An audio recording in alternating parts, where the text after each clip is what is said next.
చంద్రబాబు నాయుడు గారి నేతృత్వంలో కూటమి అధికారంలోకి వచ్చి 2 సంవత్సరాలు పూర్తి చేసుకోబోతోంది. అన్ని వర్గాల నుంచి తీవ్ర వ్యతిరేకత అయితే కనిపిస్తూ ఉంది.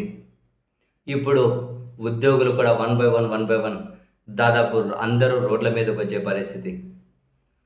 తాజాగా అటు ఉద్యోగ సంఘ నాయకులు బొప్పరాజు వెంకటేశ్వర్లు, ప్రభుత్వ ఉద్యోగుల సంఘం సమాఖ్య అధ్యక్షుడు వెంకటరామిరెడ్డి వీళ్ళు మీడియాతో మాట్లాడుతూ కూడా ప్రభుత్వం మీద తీవ్ర స్థాయిలోనే వ్యాఖ్యలు చేశారు. బొప్పరాజు వెంకటేశ్వర్లు ఆయన మీడియాతో మాట్లాడుతూ అసలు ఇంత దయనీయ పరిస్థితి ఉద్యోగులకి ఇంతకుముందు ఎప్పుడూ లేదని, అసలు పిఆర్సీ కమిషన్ లేదు, ఐఆర్ లేదు, కనీసం సరెండర్ లీవ్స్, డిఏలు లేవు, 30,000 కోట్ల ఉద్యోగులకు పెన్షనర్లకు 10,000 కోట్లు బకాయిలు ఉన్నాయి. రిటైర్ అయిన ఉద్యోగులు వాళ్ళ బెనిఫిట్స్ పొందకుండానే చనిపోతూ ఉన్నారు. చనిపోయిన ఉద్యోగులు పెన్షనర్ల కుటుంబాల జీవితాలు అత్యంత దయనీయంగా ఉన్నాయి, దారుణంగా ఉన్నాయి. అసలు పిఆర్సీ రాకుండానే పోతుంది అని చెప్పి ఆందోళన ఉద్యోగులు నెలకొని ఉంది. మేము ప్రభుత్వానికి ఎంతో సహకరిస్తే వాళ్ళు మమ్మల్ని నిలువన ముంచేస్తూ ఉన్నారు. ఉద్యోగులకు మొహాలు కూడా చూపించుకోలేకపోతూ ఉన్నాం.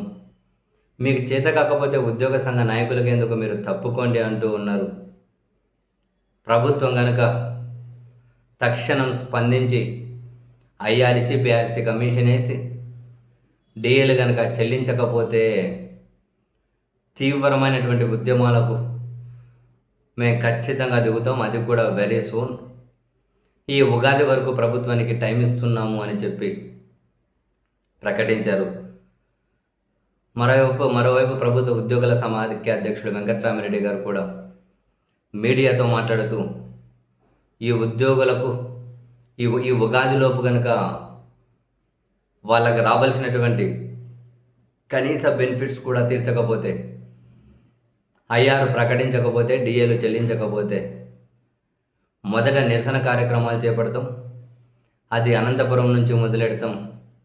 ఆ తర్వాత రాష్ట్ర వ్యాప్తంగా కనుక నిరసనలు చేసి ప్రభుత్వం దిగి రాకపోతే విజయవాడలో ఒక మహా ఉద్యమానికి పిలిపిస్తాం, మహాధర్నాకు పిలిపిస్తాం. అప్పటికీ ప్రభుత్వం దిగి రాకపోతే ఏప్రిల్ 1 నుంచి కూడా ఫుల్ ఫ్లెడ్జ్డ్ ఉద్యమంలోకి దిగుతాము అని ప్రభుత్వానికైతే డెడ్ లైన్ పెడుతూ వచ్చారు. ఇంత దారుణమైన దయనీయ పరిస్థితి ఇంతకుముందు ఎప్పుడూ ఉద్యోగులకు లేదట. ఎన్ని రోజులని చెప్పి వేచి చూడాలి అని.